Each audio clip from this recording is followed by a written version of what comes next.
Let's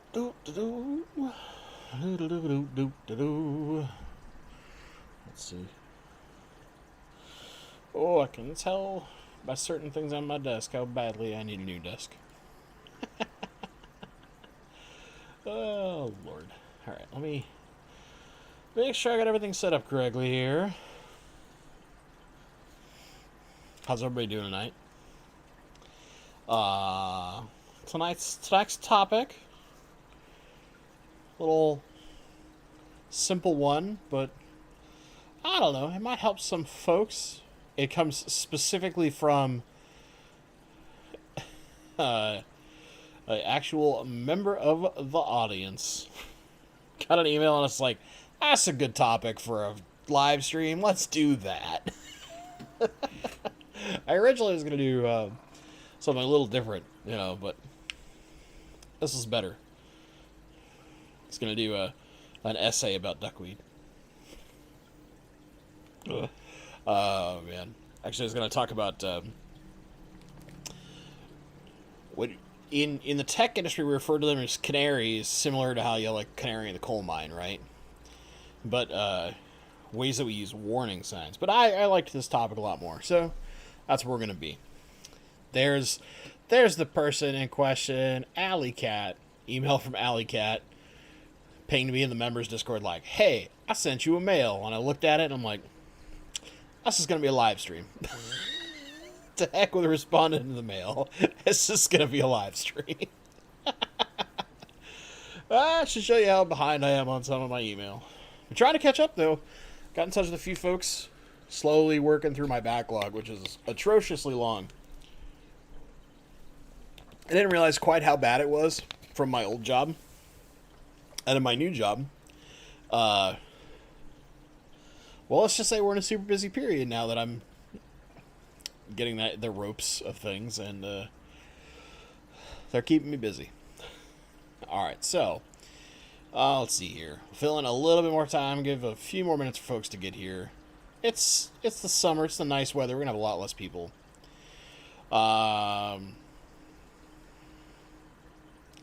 Let's see, I want to see if I got any interesting questions to do before we go on topic. Between softball games, Kingfisher's catch, busy apparently. Alright. Oh, a couple things. So we're like, what, a month and a half away from Triple Crown, and then not long after that, I won't be going to this particular event, but there's another big rainbow event up in Canada, because there was the one that got canceled. I gotta go look. I want to get you guys actual details for the Canadian following out there.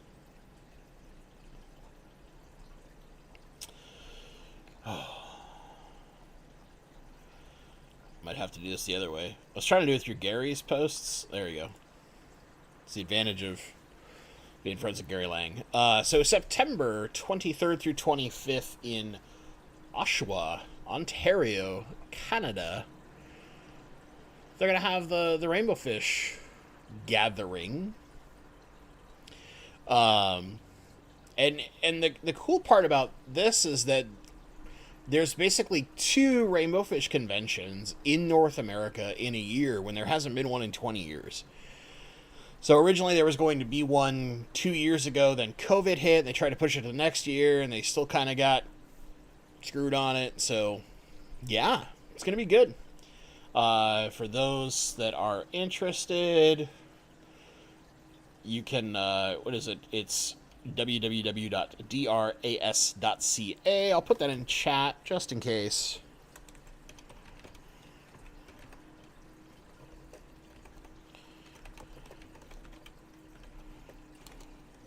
For those interested, if you're in the French side of Canada. I kid a little, but not entirely. But the graphic design on this is amazing. It's got pictures of the Tawa for the poster. It'll be a cool event. I unfortunately won't be at that. All my travel budget has basically gone to Triple Crown. Oh man, speaking of somebody who I got back to with some questions, Pro Pear Tofu. What a name. Thank you for helping me with my Hydra issue. Glad I could help. That was way longer than it should have been. And then I'll get Christopher Howard real fast. Before that, and then after that, we'll get on topic, because you guys know how I am. I just babble. It's really how.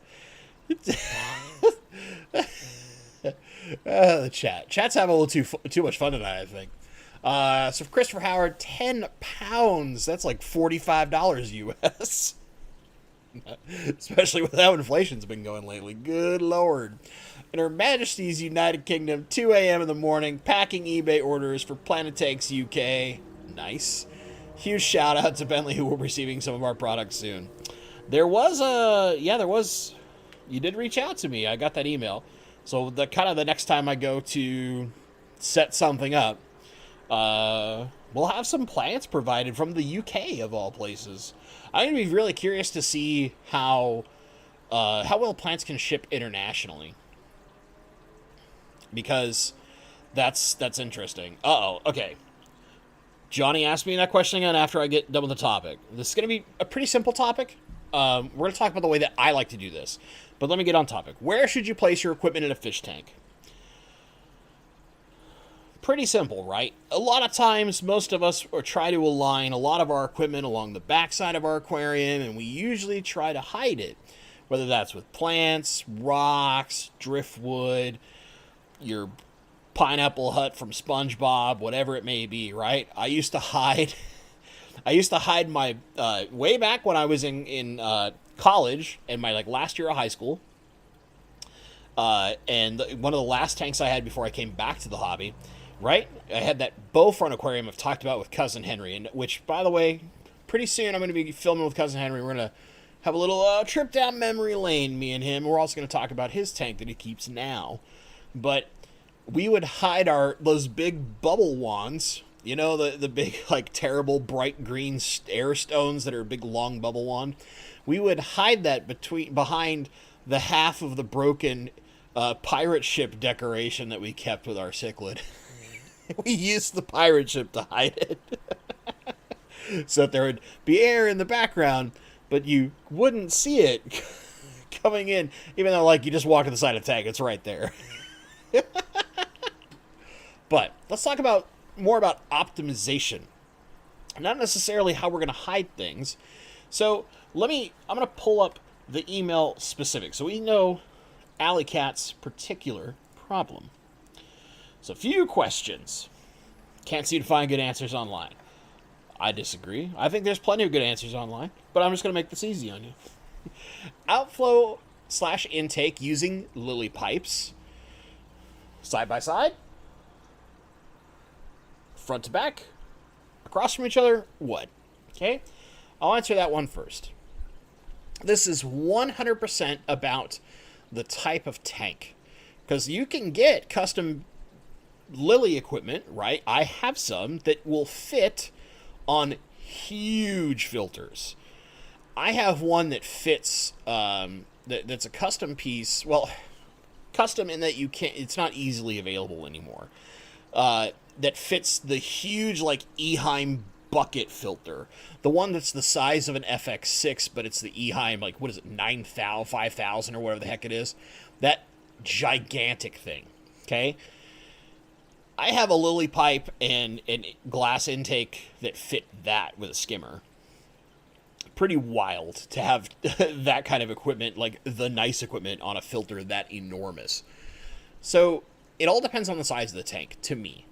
In smaller tanks, something like a 40 breeder or smaller, I like this in two different ways, okay? It depends on how I want my water flow to move about my tank. So if I'm caring mostly about pure side to side,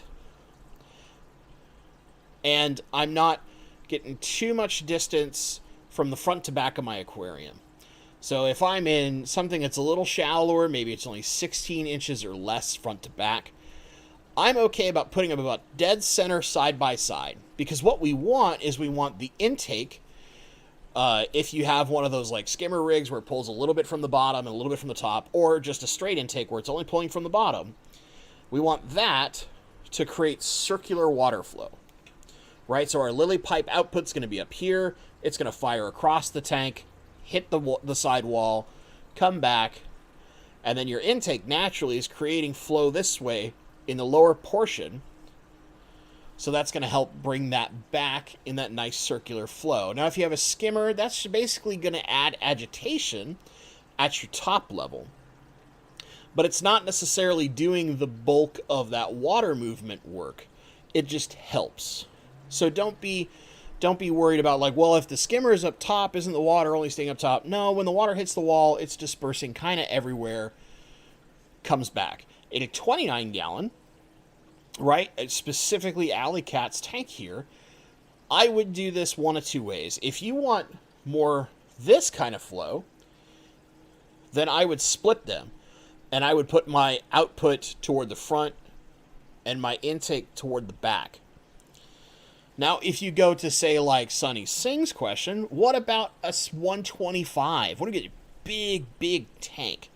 This is where I'm going to work on having longer tubing, and I'm going to have output on this side or this side, and then the intake on the opposite side. I'm trying to create that flow going across the entire time. Because of that distance, right, that 6-foot distance on a 125, or like a 5-foot tank would be similar to this, it's a lot harder to get that water to have reasonable flow all the way to the opposite side of the tank and then bounce and continue its flow back. So like an example, in my retirement tank, right, I have an FX6.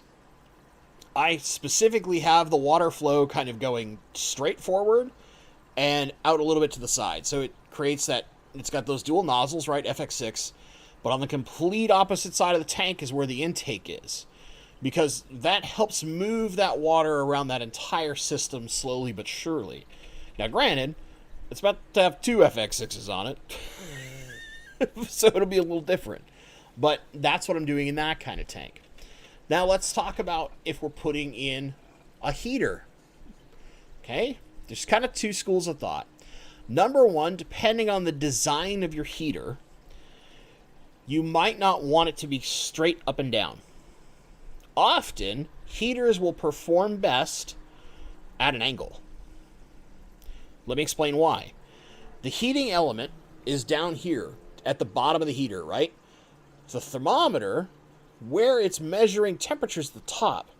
So if we have this straight up and down and we don't have really good flow rate, what's going to happen is the water closest to the heater is going to be slightly warmer, and that is going to move upward. Heat travels up and trigger our temperature off and on before it necessarily accurately distributes throughout the tank. Now, if we're using multiple heaters, that's not so much of a problem. Or if we have good flow, if we're doing like 10 times turnover in flow, you probably don't need to worry about this. You just want to make sure that you are locating that heater either near the output or near the input. You want to have it where one of the 2 sets of water flow is the most. We'll go back to my 125 retirement tank. I have 2 heaters in that tank. One near the intake, one near the output. So that where the water is moving the most, it's basically just pushing or pulling that heated water around, so I get nice even distribution of heat throughout my whole tank.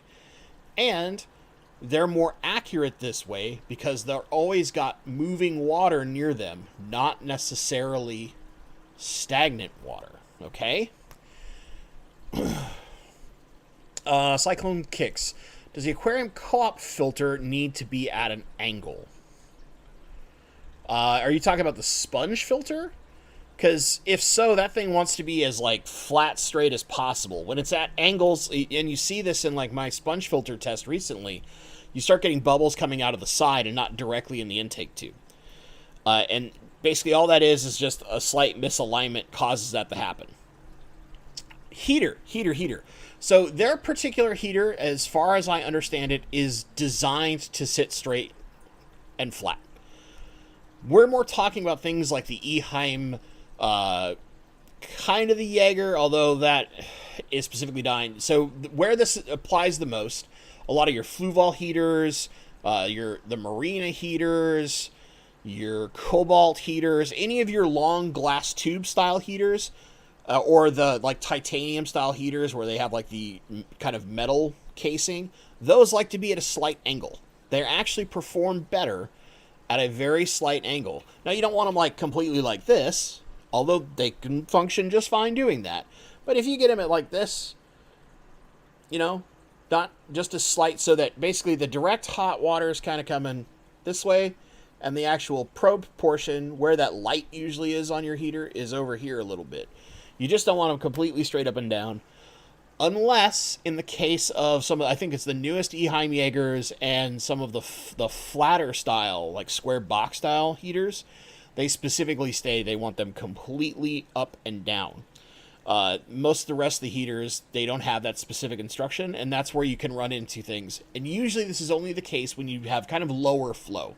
So like if you were doing a sponge filter in a 40-gallon breeder, not high flow, right? Then you would want your heater at kind of a little bit of an angle to help make sure that it's testing and getting the water temp from not directly underneath itself, if that makes sense. Let's talk, before I go into like specific brands about stuff, let me go into one other thing. Let's talk CO2 for a second. And we'll also Jacob Hill's point in a minute here too. So CO2, let's go back to Alley Cat's tank, right? If we're looking at a 29-gallon, we got our lily pipes, okay? If I've got both my intake and output on the same side of the tank, which in a 29, 20 long, 20-gallon, even up to a 40 breeder, that's probably how I would do it.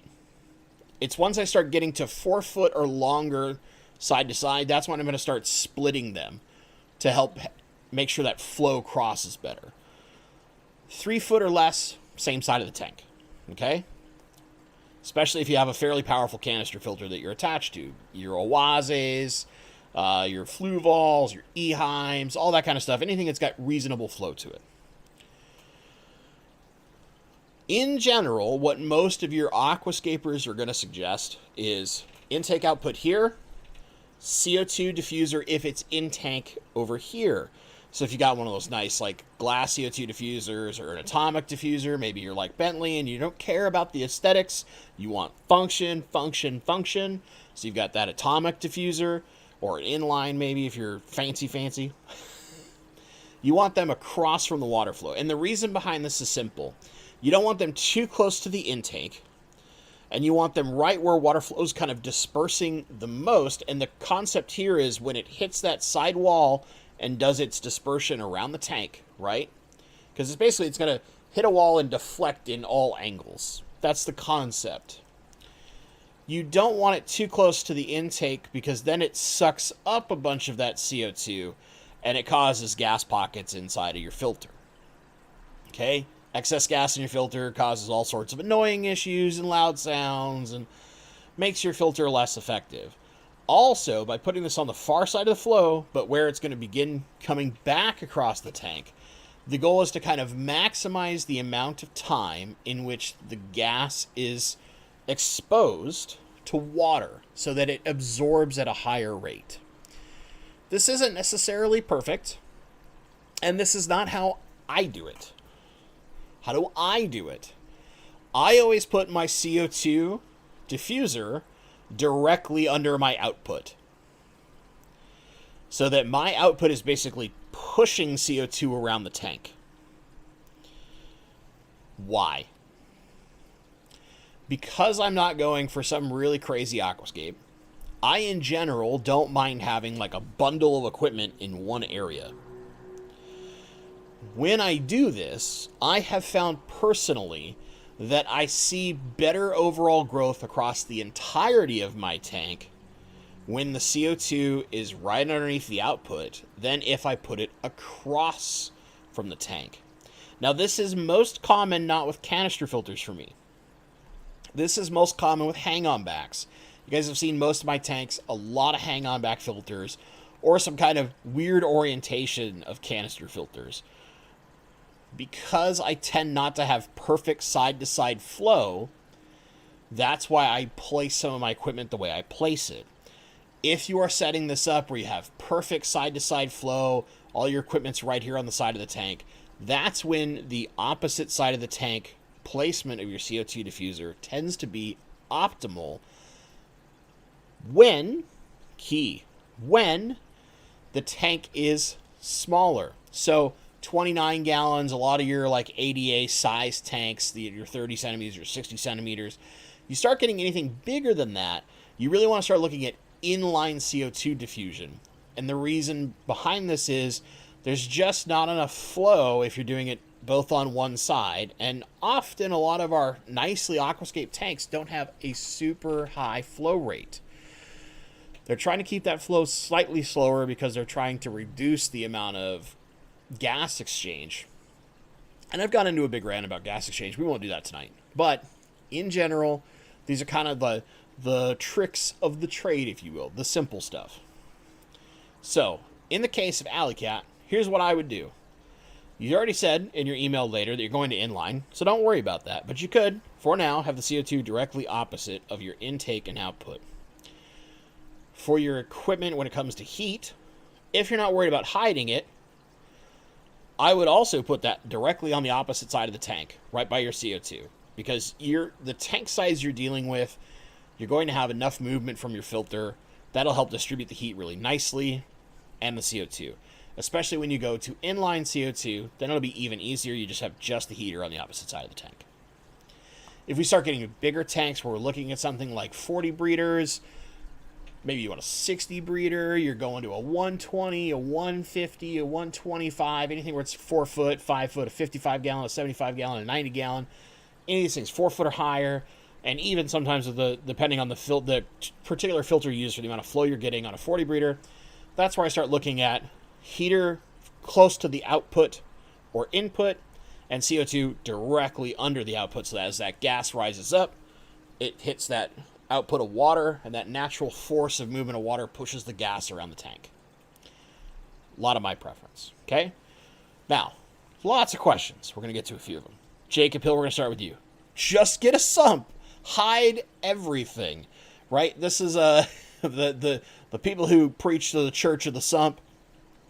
I'm kind of one of those in certain cases, although I had somebody leave a comment who said, I don't think you understand how hard it is to saturate CO2 with a sump. It's impossible to get perfect saturation. And my response to this is very simple. No. Which is to say, you're not really going for perfect saturation when you do that. You build like a reactor so you're getting better saturation. And when you have a sump, you can push your gas a little bit higher because there's a lot more water flow and a lot more water volume. But in general, you're not looking for perfect saturation. Don't chase perfection, chase efficacy. So this is kind of like, honestly, I'm not trying to be political here, but it's kind of like vaccines. You chase efficacy. You're looking for the thing that gives you the most efficacy for what you're doing. You're not trying to get, I need a perfect 35 parts per million CO2. No. What you need is enough CO2 to boost the color and growth of your plants to the level in which you're willing to maintain them. So if you have a bunch of fast-growing stems and you're pushing like 40 parts per million CO2, those stems are going to grow like wildfire. You're going to go through a ton of fertilizer and you're going to be chopping them down every other week. Someone like me doesn't want to keep up with that nonsense. I want to chop my gigantic jungle of stems once every like 2 to 3 months. So I'm going to be that person who's like, 15 to 20 parts per million of CO2, just about right. And you can easily attain that with a sump if you know what you're doing. Other great part about sumps, you can hide the heater down there, the pump, everything.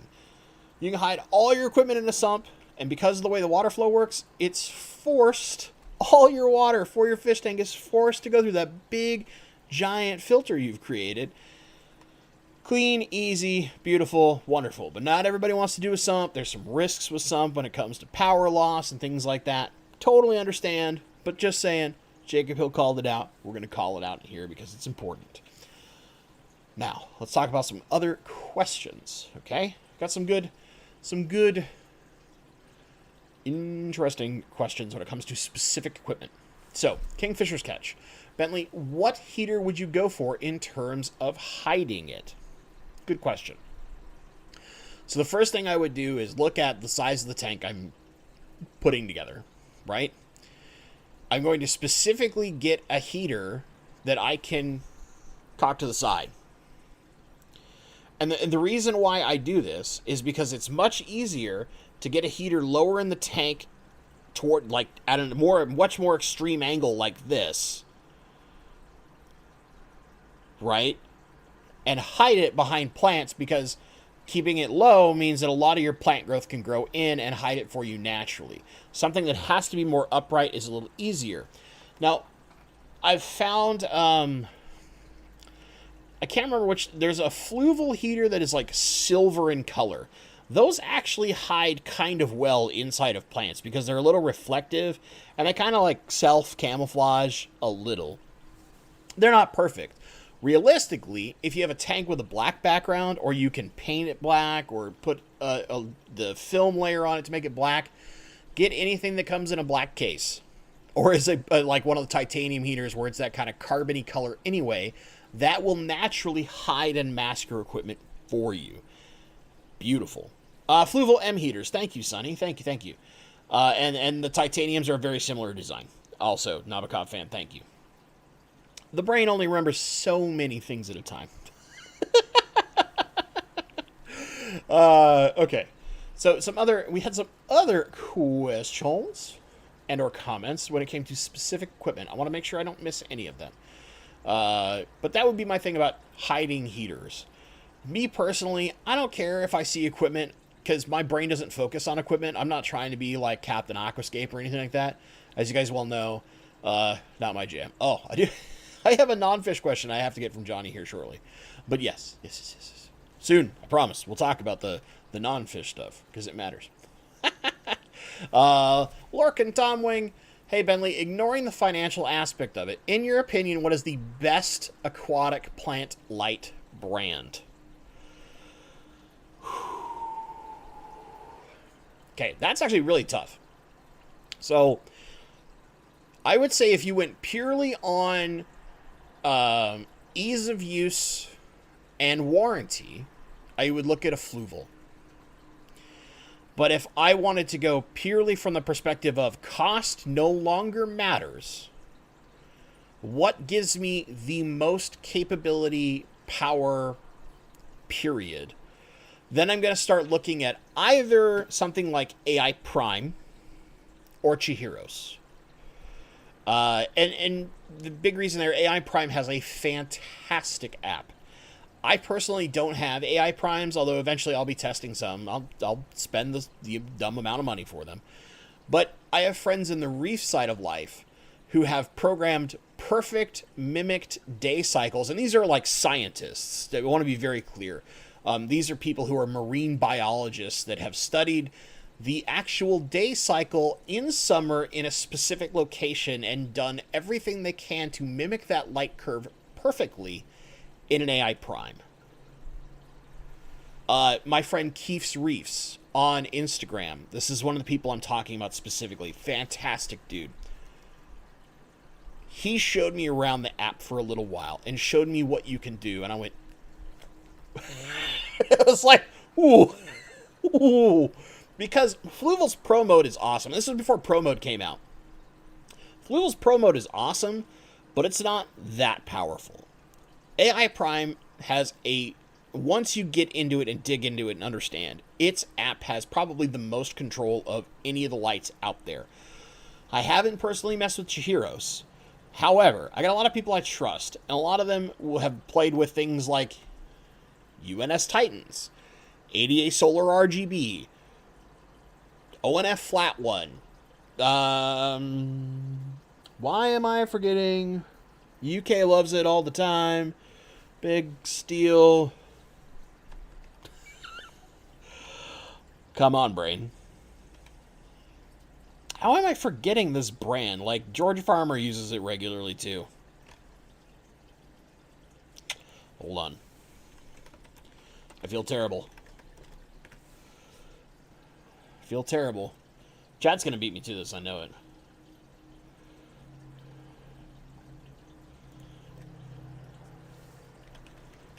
Wow. My brain just went right out the window. Twin Star, thank you. And Kessel, the other one. Oh, I actually think Kessel is the biggest ripoff known to man. They have the least control. You have to buy a lot of extra stuff to get some semblance of control. And in the end, the coverage of their lights is less than better, more powerful lights at a similar or lower price range.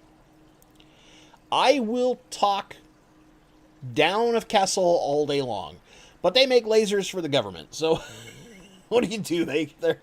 They're rolling in cash. They don't care. They do make a cool effect, though. That point lighting makes that nice shimmer.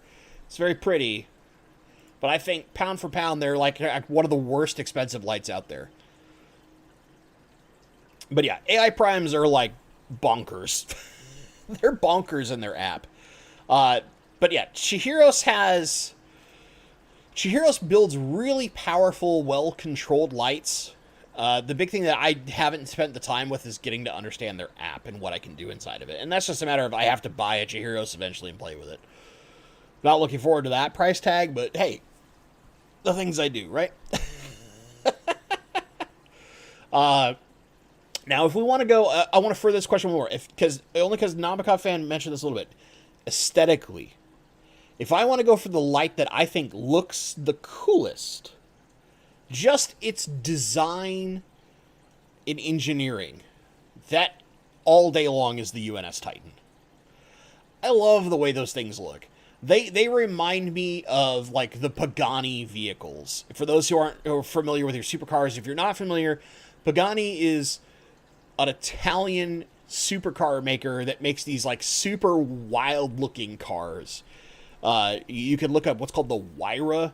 I might even just do this for you, but for those not familiar, it's a crazy looking car, and there is some aspects of how they engineer things that the UNS Titan, especially when it's the silver version, reminds me of. I'm a weirdo. What do you want from me? I grew up in a hot rod shop. I'm weird. Oh, geez, Christopher Howard, you were like showering me, and you don't need to. The $5 super chat. Thank you. More flow equals better growth for plants. I generally go by that philosophy, but there are some people who try to go for less, and I don't understand it. It doesn't allow anything to settle on the leaves, plants, making photosynthesis easier. Yeah, mosses especially, and a lot of your low demand plants love current because it prevents stuff from covering the top of them. Sonny's saying, Bentley, have you tried the UNS canisters? Not yet. I don't know how many canisters I want to test, because a lot of them are they're the same base design as some other brand, and they've kind of just slapped their name on it and maybe increased some product quality a little bit. And that's something that concerns me with a lot of canisters out there. I'm not saying that specifically of UNS. I'd have to go look at the UNS ones again to remind myself, but I off the top of my head, I recall they reminded me of a different canister built years ago. And it was kind of like, I'm not that impressed. I know how that thing functions. But I'm probably thinking somebody else. Okay. I gotta go backward. Master Photographer. Going to be setting up a 75-gallon with twin Tidal 50 hang-on backs. Thoughts? I would go up to the Tidal 75. Get that little extra touch of flow, and then if you feel like it's too much flow, just dial it down. But have the larger biocapacity and the larger capability. Realistically, I'm a person who puts a Tidal 110 on a 40 breeder, so I would put two 110s on a 75-gallon because I'm a psycho. And I like a reasonable amount of churn, but also that's because I keep rainbow fish, and they love that stuff. So 75, I think, is a nice middle ground, because if you need to, you can dial them back. But if you decide you need a little bit more flow, like maybe you got a lot of tetras and stuff that kind of appreciate it, you just push them all the way to the limit and let them go wild.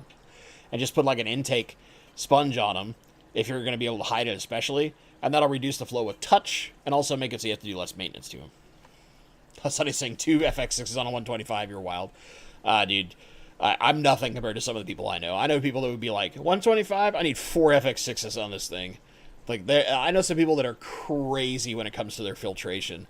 And it makes my mind just go, but why? But, you know, these are like people who keep really high quality discus, or they're into like some of the bigger fish that have real big bio loads, so they just go hog wild on their filtration, even though they probably don't need it. But yeah, everybody has their jam. Namakat fan, can you talk about CO2 on a Venturi line? Okay, so just in case people don't know, Venturi is a style of intake, which Venturi is the one that creates the big cyclone. Basically, it heavily aerates the water, and I hope I'm not remembering this wrong, because I only paid attention to so much of this kind of stuff, because it doesn't matter as much as you might think. But right, the concern is that Venturi cyclonic effect, as it's bringing water in and dropping it down to your sump, heavily aerates the water. It's great. Causes huge gas exchange. The concern, of course, being with huge gas exchange, you're going to lose CO2. I wouldn't stress as much as you think, because you're probably not turning over so much water that level of gas exchange is actually going to matter. Because what you're doing is you're going to put your CO2, if you're using a reactor or inline, whatever it is, you're going to put it right by the output. So the water's already gone through the Venturi. It's heavily oxygenated. It's moving, about to hit your pump and go back to your tank. That's where your CO2 is going to be, right? You want it right near the pump to help return the gas and give it as much exposure to the water as it's moving through the pump system as possible. Your turnover usually in a sump is something only like 4 times, maybe 6. Realistically, to create the amount of gas exchange required to heavily negatively impact the amount of CO2 in your water, you have to start getting to a rate which is then going to cause so much gas exchange, because there's so much CO2 in the ambient atmosphere that it's going to introduce CO2 back into your water. Can I point you to scientific studies about this? No. I don't read that in depth on them. I'm just going to be honest. Can I tell you from experience that I've run tons of flow, watched like the top of several of my tanks just basically be churning constantly because I love the way it looks, and still had plenty of CO2 in my water without issue? Yep. Tons of my tanks have been like that. It's not that big a problem. Now, if you're trying to have like super high levels of CO2, okay, maybe then it's a problem, but then you need that excess oxygenation in order to make sure there's enough oxygen in the water for the fish in the first place. So you would have to do your oxygenation in another fashion somehow, rather than, say, just the Venturi. Hope that makes sense. Hope I'm making sense when I babble. If not, well, you know. Alice B, is it possible to do a sump on an established tank that hasn't been drilled for one? Yes. So what you have to do is get an overflow box. So there's like hang on the back style overflow boxes, right? That has a box that sits inside your tank. Then it has a U-shaped tube and a box that hangs on the back of your tank. And that goes down to your tubes that drain down to your sump. And all you have to do is create the initial vacuum and keep the water level high. So you usually want an auto top off of some form, or just be really diligent about your water. And that will naturally just continually keep having, just like you were to go in if you started the gravity siphon on a gravel vacuum, it will do the same thing. Keep moving water down to your sump, and then your sump pumps it back up into your tank. All can be done just look for a hang on the back overflow box. Super easy. Places like Bulk Reef Supply, not to carry them by the ton. A lot of your like your Aquarium sumps and stuff like that, a lot of them actually come with one of those, or they have it as a separate part you can buy. Yeah, super common. Super common. Don't stress about that. Adele, any truth and belief that sex guppies depends on water temperature? 100%. With my observation, very similar to what you're talking about. So my purple mosaics, is what you're saying, seem to be dropping only females. Room temp is 74 to 78. Girls are stunning, but just wondering. So in the winter, I see more girls. In the summer, when it gets hotter, I see more males. What I have tended to notice is once the water starts hitting 80, 81, 82, I see a huge shift. I'll see significantly more males. Where I see about the 50-50 balance is that 76 to 78 range with my particular Blue Hawaiian Moscows. And then in the winter, when it gets a little cooler and my temp tends to be more like 74, that's where I start seeing more girls being born. So I've gotten used to, in the summer, I'm going to see more boys. In the winter, I get more girls. And over time, it just balances out. That's just been my observation over the last several years of the Blue Hawaiian Moscows. And I've heard that from a lot of different guppy breeders, seen it in person. I think it's absolutely true. Especially in our designer guppies, where temperature just has some effect for you. Kingfisher sketch. Bentley, if you had to sacrifice a piece of equipment for aesthetics, what would it be? Well, if I needed, you mean I needed something to look nice? Specifically, it has to look good? Or it needs to look, I have to, in order to get a really good piece of equipment, it has to look very ugly. Because I'll tell you, I'll take function over form all day long. But if you're talking about I need to take form over function, then I'm going to do it in my lighting. I'm just going to design the tank to handle worse or excessively powerful lighting to get the cool looking light. Because that's that thing that when you look at it, when you look at a tank, like, you'll kind of ignore the tubes and the heater and all that stuff. But when you see, like, really cool looking lighting, you're like, what the heck is that? What space age nonsense do you have on your aquarium? So that's where I'd go nuts. I'd do something wild with my lights, probably. Brandon, what do you think about air stones in the hang-on back? Is it providing any gas exchange? Yes. I do it in several of mine. A bunch of my AquaClear 110s actually have holes drilled in the top of their lids and have an air stone running inside them. So if you see some of my tanks that have AquaClears, right, and they're usually on the side of the tank, and you don't see an air stone somewhere in that tank, it's because the air stone's in the back of the hang-on back filter. It's a quaint little trick to help maximize the oxygenation at the flow point. Now, if you need more flow somewhere else, then I put the stone in the tank because that will generate a small amount of movement in the water, right? Things that I like. All right. I think it's time to get to Johnny's question. All right, we're doing it. We're doing it. Why did this go to top chat? You're supposed to be in live chat. Come on, YouTube. You're killing me. I put you in live chat, and you went back. Okay, so we're going to talk about Johnny's question, which is, while I'm at the Triple Crown, Johnny at Dancefish, what distilleries am I visiting?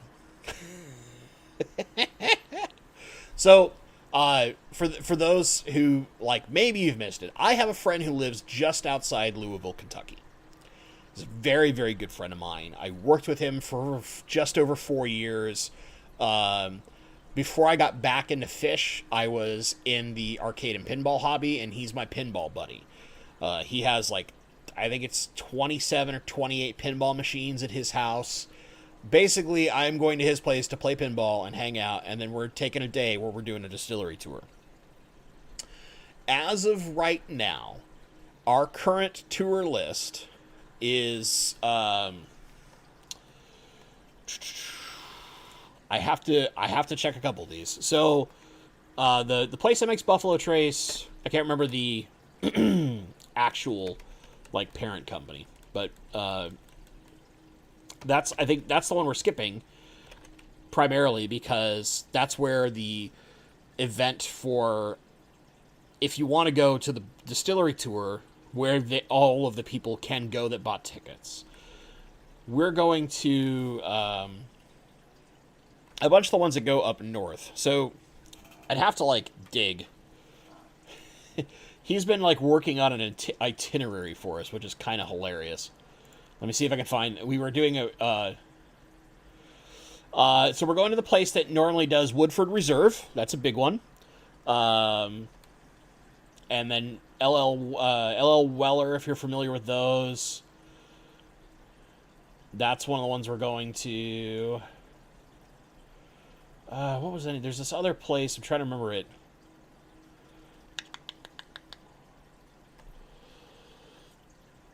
I think Angel's Envy is one we're trying to go to. Boom, boom, boom, boom, boom, boom, boom, boom, boom.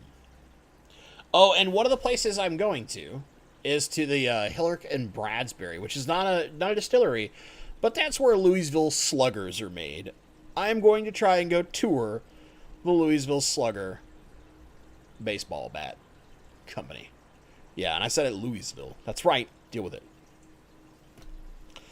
I probably won't go to, like, Fearless for your question. I probably won't go to, like, Jack Daniels or Jim Beam. Although he kind of said, like, Jim Beam's actually worth going to just because they have some pretty amazing stuff. I'm trying to remember the place. There's one that has this, like, phenomenal view out of its attached cafe. And I'm trying to remember which one it is. I'm trying to scroll through our chat history really fast on my other monitor over here.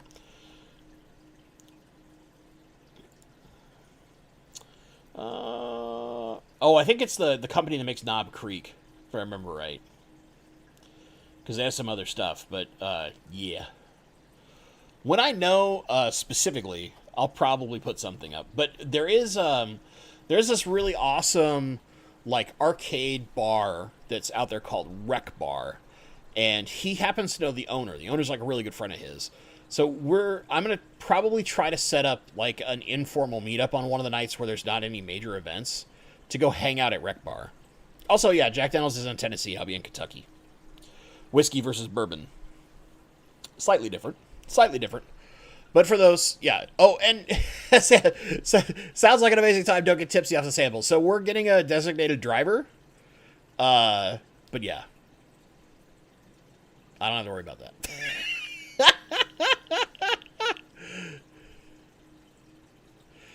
Bob Purcell. I love the Football 3.0, but it does so much better than generic Amazon lights. Sorry, don't ban me for dissing Amazon. Dude, it's alright. It's not, Amazon doesn't own those lights. Carrie Pitt had to go. Thanks, Carrie. I appreciate it. Carrie, you totally don't have to give me a super chat. What are you doing, man? What are you doing? Crazy person. Alright, we'll get back to fish stuff. So, needless to say, my buddy who lives local is planning the tour. And I basically just told him, like, pick the ones that you think are the coolest to go try. We'll go there. We have a whole day that's basically just our distillery tour and hanging out and bullshitting. So that's an entire day of my trip out there. Because I'm spending a couple days with my buddy, and then a majority of the time will be basically, was it Thursday through Saturday, is all going to be Triple Crown stuff. Yeah. I get in Monday, but it takes me like all day to get there because of the way the flights work. Plus the change of time when you're going time zones, which is a nightmare. When you're going from Seattle to the East Coast, you lose 3 hours on top of all your travel time. All right, let me get back to fish-related questions and not booze-related questions. Oh, man. Let's see. Brody, I'm 13 and writing a paper on Apistogramma agassizii redback. Do you have any facts on the Agassizi, on them or the Agassizii family? You know who's actually really good at that stuff is Jason over Redfish Bluefish. He's a big Apistogramma person. However, what I would say in general, the Agassizii is one of the ones that the hobby has had the most success with. They're very prolific breeders. They're much easier to spawn than a lot of the other kind of like rarer Apistogramma, and that's part of why they're a little more common, why you get like the fire reds and all that kind of stuff in your normal local fish stores. They're a very prolific fish. They're a much hardier fish. They're not quite as fragile. They don't require quite as crazy water requirements, or they're maybe more flexible, might be more accurate, and then they can handle a lot of stuff. And then other than that, somebody like Dean, No Nabokov fan mentioned this, but somebody like Dean's Fish Room, if you go look at Instagram or stuff like that, he does lots of dwarf cichlids. Now, he's more of a ram kind of guy, but he's done lots of apistos too in the past. But in general, the big thing to keep in mind is that with the Agassizi especially, they're one of the ones that the hobby has had the most success with, which is why we see so many of them in our local fish stores, why they're so prevalent, why so many hobbyists love and breed them is because they're easy to breed, they're hardy, they've got great color, great personality, all those kind of things, right? They're everything that you want in a dwarf cichlid. It's part of why like some of the like cool rare apistogrammas like only show color a little bit here and there, where like the Agassizi always has cool color, always has nice finish, always looks good. It's just one of those things that because of certain natural traits to that fish, it's more prevalent in the hobby because it's more obvious. When you go into a fish store, you don't have to go, well, is it in its breeding dress yet? I saw this picture online and it looks like this, but I got it from you, online fish seller, and it doesn't look like that. You sent me the wrong fish. I only know this because like Jason at Redfish Bluefish has dealt with emails like this, and it's like, no, that picture is when it's in breeding dress. That happens for like a day or two every 1 to 3 months. Sorry, but that's what you can expect when they're in breeding dress. Or the Agassizi just always looks awesome, right? You've always got those brilliant fin colors. They're just kind of out about doing their thing. They're a lot less shy than some of the other ones too, which is nice. They're a little more out and about. They're not quite as scared of big evil hand that puts food in the tank. So there's things like that. I think that's one of the things that I would look at is just look at how prolifically that fish is bred in comparison to some of the other apistogramma species out there. Like look at Elizabethae, right? The Elizabethae, gorgeous fish, really cool finnage, hard to breed. They don't breed as prolifically as some of the other fish, so you don't see them out there, which is why they're a rare fish. It's not because it's like hard to get them necessarily. It's because they don't breed as prolifically as some of the other ones, so there's not as an easy way to get them in the hobby. Plain and simple. Plain and simple. Hope that helps you, Brody. I really do.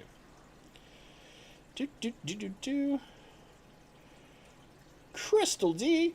First live stream, curious what to think of Father Fish's methodology. So deep substrate, food web with leaves and all that. Okay, so we'll talk Father Fish for a second. So, you know, having all your leaf litter and stuff like that provides you some kind of tannins, which is kind of a natural antifungal, right? You're adding humic substances. It's kind of like the approach that blackwater tanks do. They just go way crazier with it, right? They're specifically trying to get that really tannin-rich, like tea-colored water.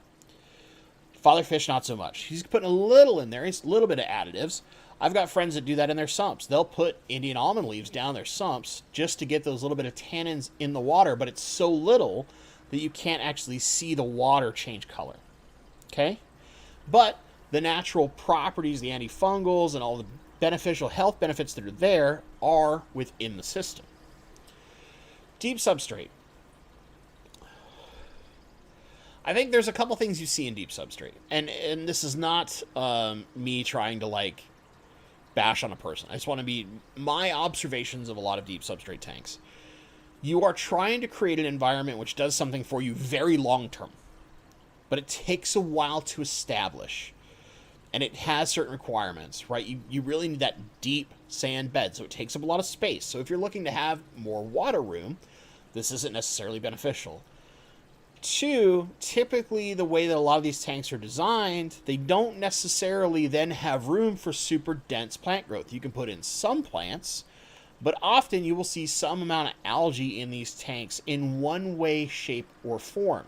Because we're in a contained environment, you're not dealing with so much water movement that will naturally heavily oxygenate your water and prevent some of that algae from naturally occurring.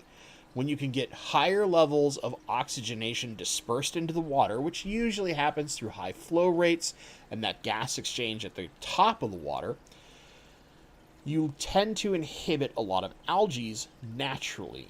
in combination with some of the other things that are going on naturally in those environments, whether that's plants or certain fish in those environments that naturally eat that algae as it's forming. But when we're in a contained system, we're not creating flow to that level. So what's going to happen is you're going to have less oxygenation.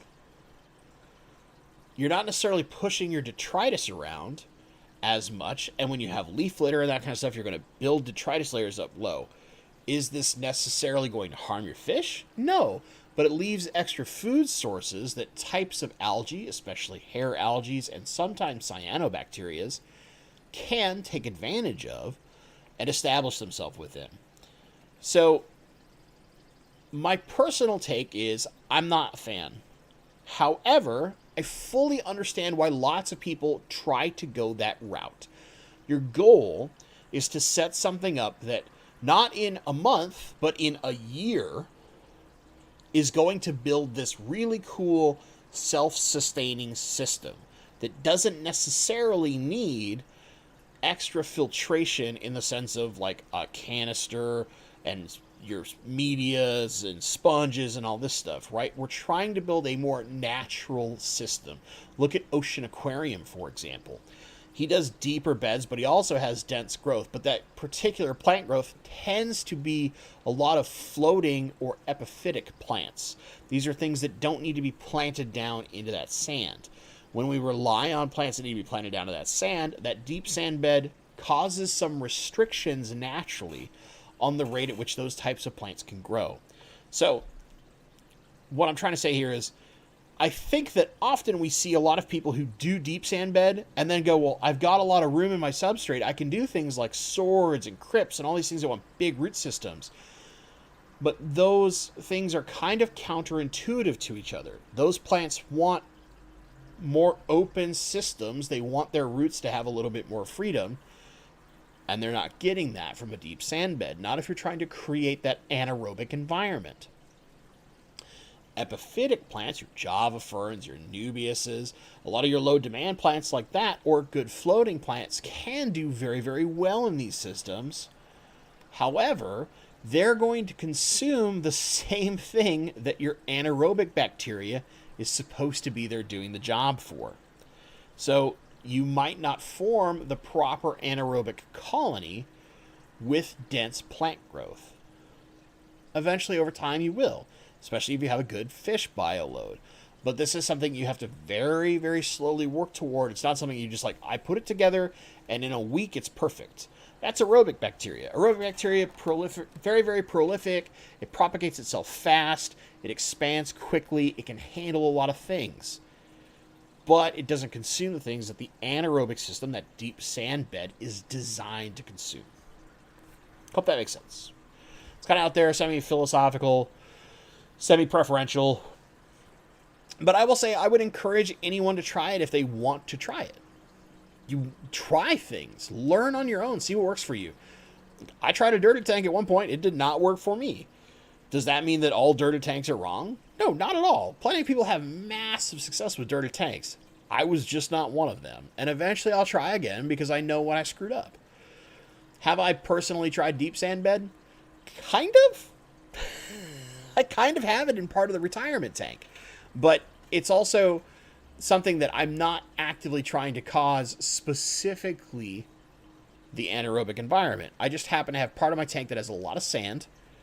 It's fairly deep. It's like 5 inches, but it's not as deep as it should be for a tank that size. So it's probably not truly creating that environment. And it's in an area that's just covered with rocks and a bunch of Anubias. So it's not like I'm actively messing down in that sand at all.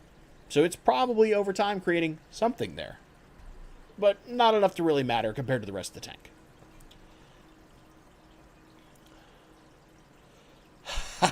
A Kingfisher's catch. What's the ugliest piece of equipment you could get rid of? I mean, probably like sponge filters, because there's ways to like do filtration other than sponge filters. It would just cost me a lot more money. But in general, I think sponge filters are like one of the ugliest things out there, but they're one of the most effective bang for your buck things you can also get in small aquariums. And I love them for that purpose. Like, they're easy to deal with, they're easy to service, they don't cost you a ton of money, and you don't have to use extra power running them. It's just air. You need air kind of anyway, so you might as well run it and have it not only power your filtration, but also oxygenate your tank. Beauty. Function over form. Looks ugly. Looks ugly. Even when you hide it with plates, you still see it. You're like, that thing's getting kind of dirty. I probably got to clean it. Then you start to pull it out, and if you don't do it just right, it's muck all over the tank. Filter gravy everywhere.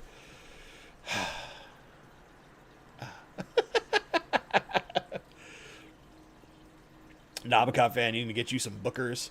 My friend is actually sending me Old Bardstown. If you don't know what that is, look that up.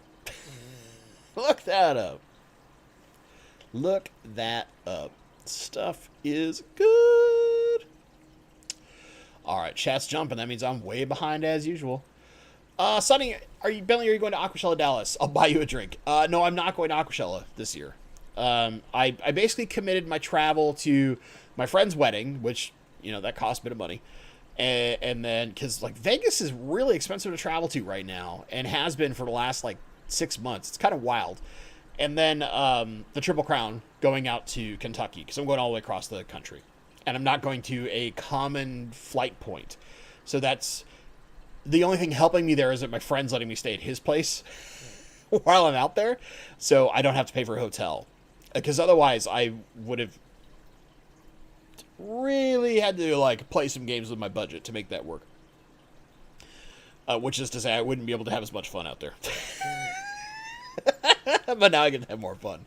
I think next year I might look at doing some of the Aquashellas. I'm curious if we're going to get something slightly closer to the West Coast, whether it's California or Las Vegas or something like that. But yeah, and then, okay, I am forgetting an event unintentionally because I get to just drive there, but I'm also going to Fishtoberfest down in Portland in October. So that's my other event, but I get to drive to that, so it's not as bad. Although this time I might stay slightly longer. I stayed one night last year and then left the day of the event because it was a one-day event rather than staying the extra night. I might stay the extra night just to hang out with fish nerds for another night. Fun times. We're getting close to the end, so let me bounce through some questions at the speed rate. Stephen G, is there a wait list to get your blue Hawaiian Moscow guppies, a contact redfish, bushfish, but never heard anything back? Not specifically. So I don't really ship fish because it's a ton of work for me. I need to get in contact with Jason. We've been kind of playing a little phone tag the last time we were talking, but also we've both been really busy. But basically, I'm going out his general direction relatively soon to hang out with my buddy Will from Northwest Aqua Hobby, so I'll probably just drop by Jason's shop too and make sure that he's there, because his shop's kind of by appointment only as far as the physical location is concerned, and catch up. And I just need to see, hey, does he have space, and if so, I'll bring him some fish and try to get him out to folks. So whenever I do that, usually, just as a heads up, this is one of the perks for members. I know, paywall, you bastard. You said you wouldn't, but I usually give a heads up to the members when I'm making my trip out there so that they know within a day or two that they're going to go live on his site. But in general, I also try to let the whole community know, hey, I'm going back at some point relatively soon. I'm getting fish to Jason, so they'll be back on the website, hopefully within 2 weeks or something like that, right? I try to give people a heads up, but usually day of when I'm actively traveling there, I put something out specifically for the members to let them know, because then it kind of narrows down their window of knowing, hey, it's probably within the next day or two that they'll go live, or something along that lines. It depends on whether Jason feels he needs to quarantine a little extra longer. It all depends on his tank space, because if he's got to put extra fish in a singular tank instead of spreading them across multiple tanks, then he waits a little bit just to be safe. But if you can spread them across multiple tanks, then it's a little easier because you're not doing high bio load in a tank and all that kind of stuff.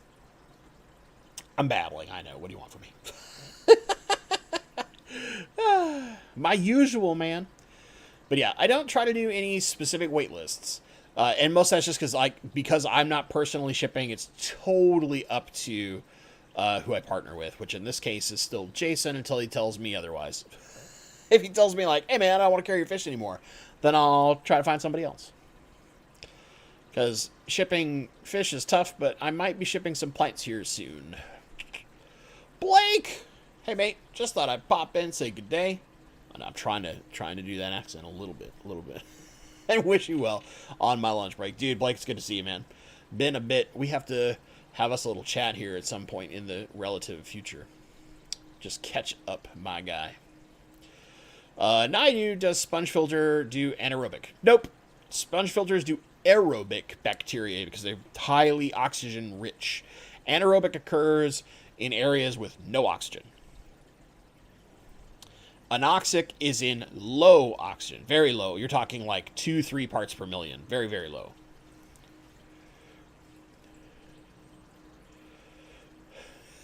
Oh, man.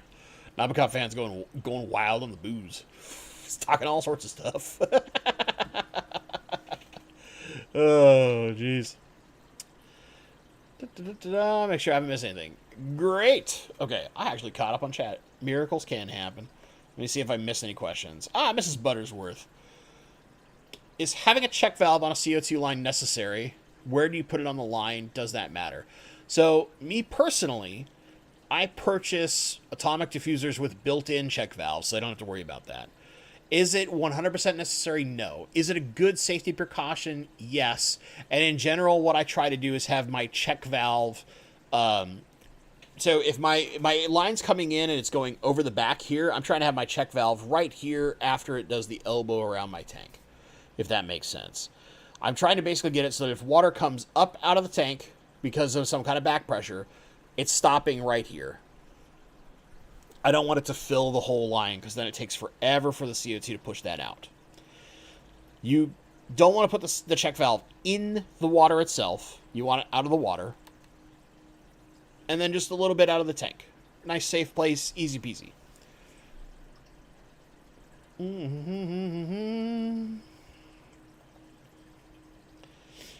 Oh yeah, and in general, if you can, make sure it's not cheap plastic, if it's not built in. If you can get metal ones, they're a little harder to find, or there used to be like these old school check valves that are like huge. Those are good.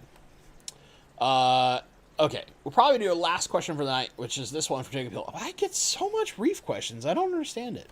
I only really like one thing about salt water, which is to say coral, and it's expensive. But anyway, have you ever done a reef tank? No. Or been interested? Yes. So when I was growing up, we had a bunch of houses, and it's not like this anymore, but there used to be kind of like this little... All the houses were on two hills that were like very close to each other. And there's like this little valley, and hill is like being aggressive. Being aggressive about that. But like there's this basically little valley between all these houses, and across this little valley, basically through my backyard, kind of kitty corner over this way, was the Gallagher family. Okay? The Gallagher family kept a nice, like, I think about 100-gallon saltwater tank. And the father of the family, Mr. Gallagher, that was his thing. He was big into saltwater. And he had most of your basic fish, right? Blue tangs, yellow tangs, probably some wrasses. And then he had a little bit of coral, but nothing too crazy, just some simple stuff. He wanted to keep it easy so he didn't have to do too much work, but wanted to appreciate it. That's where I gained an appreciation for saltwater. Now, understanding the equipment and general cost of saltwater, where I like to jokingly say, do you have $5,000 to set on fire? That's where I've always like kind of drawn the line of like, I don't know that I want to go that route. Especially since I found plants and rainbow fish, I can get so much color. I can get all the things that are the most attractive about coral, which is to have a living, breathing ecosystem, I can do with plants. And that has, for the most part, kept me very, very happy when it comes to freshwater. I will eventually do a clownfish tank with anemones. Clowns hosting in anemones is the one thing about salt that fascinates me the most. And that is the thing that will make me want to keep a reef tank of some form. And whether that's like anemones or bubble tips or whatever, I haven't really made that decision, right? You know, I haven't made a decision on like what kind of thing I want them to host in. I just know that that's what's interesting about saltwater to me. Now, I've got friends that keep all sorts of crazy stuff, right? My buddy Darren, Rogue Aquariums, he's got an amazing 600-gallon reef. It's gorgeous. It's massive. And I'm jealous. I'm jealous because it's beauty. But I've also seen things with like my buddy Keith's Reef, who does like things like coral cat sharks, and just the interest that is those kind of animals, and that's kind of his personal passion, stuff like that. Those are very interesting to me too. But for me, like the thing of just like watching clowns sit there and do that kind of wiggle, almost like a Corridora does, but in an anemone, that's my jam. I sit and watch that for hours. Hours.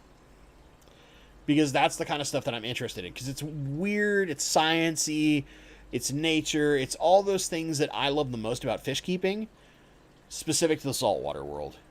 But until then, I'm going to watch my dumb rainbow boys light their heads up, shake like they got a problem, and then chase everything under the sun, to then immediately turn around and eat the eggs of the babies they just tried to create.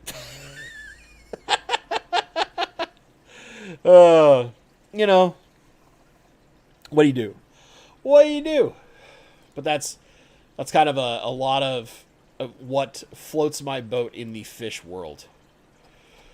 So, with that being said, jeez, Christopher Howard, my guy, you're going too wild over here. You're offering to send me plants and then you're super chatting like crazy.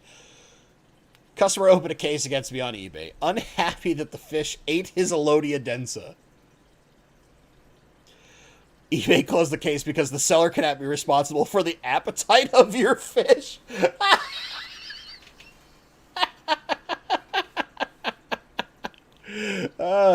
You know, speaking of that, one of the mistakes that I frequently forget about, I will get like a really fine leaf rotala or something like that, or something like myriophyllums, and I'll be really excited. And I'll put them in one of my tanks that I pay the most attention to because I'm making sure it acclimates and it does okay. And I'll forget that I have SAEs in there, and SAEs like see fine leaf plants and go, lunch. And then just eat them down to the stem. And then like 2 days later, I'll especially back when I was working a ton, I'm like, go look at my tank and be like, what are these bare stems? Where did my stupid SAEs? I'm such an idiot. I have done that. I'm trying to think of the number of species I've done that to. At least 7 different species. At least. And usually I'm like, find a very small piece, take it and move it to a different tank, try to make it survive. Sometimes, even those of us who are supposed to know better are complete dopes in this hobby. We forget certain things. We get excited about one thing and then we forget like the obvious thing, right? Happens all the time. Mistakes are made. The important part is that we don't let those mistakes, 1, happen again. We learn from those lessons, and 2, we don't let them get us down. We realize we're going to learn something, we're going to move on, and we're going to be better at this hobby going forward. Even if you repeat that same mistake like 10 times, because you're Bentley. With that being said, Dr. Black is coming up reasonably soon. My good friend, do you got a linky somewhere? I'm going to look you up real fast, see if you got something already pre-scheduled or not. I need to go eat some dinner. There it is. Number 122. My God, you've been doing this for a long time. There's a link to Dr. Black's stream coming up in about 15 minutes if you want to go hang out with my good Australian friend. Maybe have a beverage with the man. Talked about some bourbons. Maybe have one of those. Next week, as a heads up, I have a club meeting for the GSAS that I really need to go to.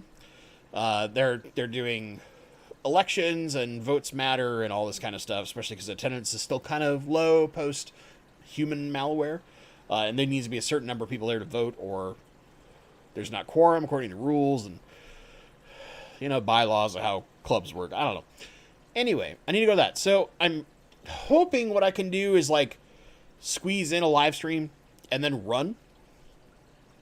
By run, I mean drive very, very, very, very efficiently when the traffic is less.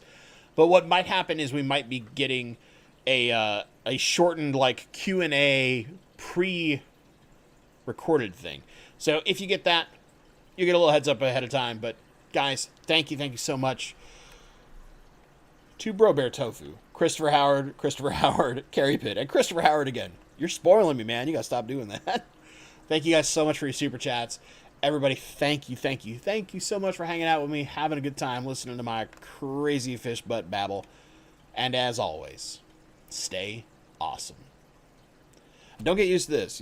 It's very rare when I forget to put a hat on and I have to speed do my hair before stream, so it's not just like...